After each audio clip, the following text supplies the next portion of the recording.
there are things you can control and things you can't control. So you can't control the weather, heat, temperature, etc.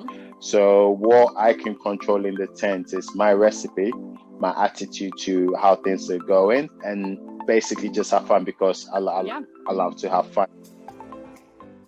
I cannot prep myself to leave or to be kicked off the show in week 2. Okay. Yeah, so I think That's not what happened. So after the second week, I was like, oh snap, I'm still here. Yeah. And then you kind of start thinking, okay, I need to sort of raise my A game now and actually put what I've practiced into actual, value and, just enjoy it. And I've always been, I guess it's a Ghanaian thing, we're quite laid back and chilled as well. So that kind of helped me in having or coming from a banking background, banking is very high pressured, it's intense. So for me, being in the tent, I kind of always have this mentality. I'm an optimist, one. And secondly, I always, see things 2 ways, right? There are things you can control and things you can't control. So you can't control the weather, heat, temperature, etc.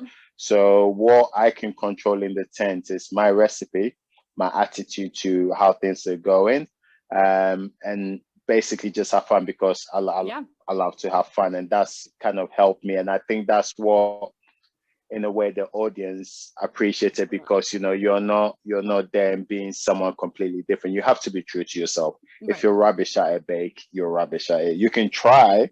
If you get it right, kudos. If you don't, you learn from it, you move on. And I think that was kind of my mentality and approach. I just went there to have fun and be myself, and hoping to not get kicked out.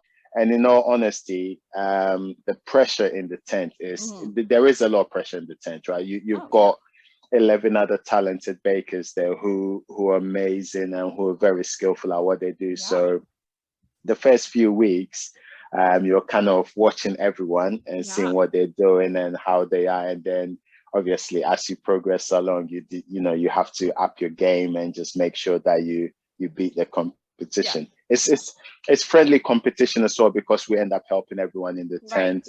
We have fun behind the scenes, and it's a great atmosphere. Yeah, no, and definitely one that resonates with people, which I think is why the show is so successful. And interestingly, internationally, right? Like the Great British Bake Off obviously has spinoffs in other countries, but your show has fans all over the world. That's how I found you. That's how I know you now. So talk to me about that, like your brand, your fandom.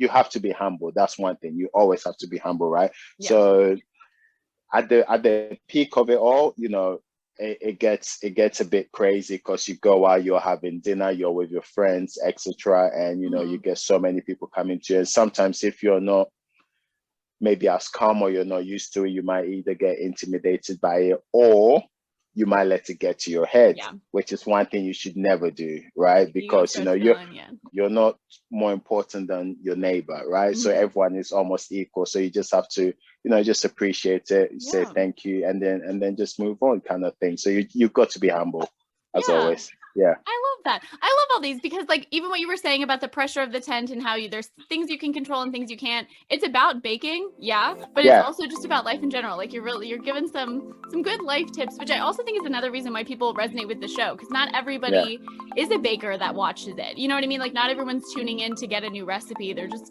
tuning in. Yeah. You know what I mean? To enjoy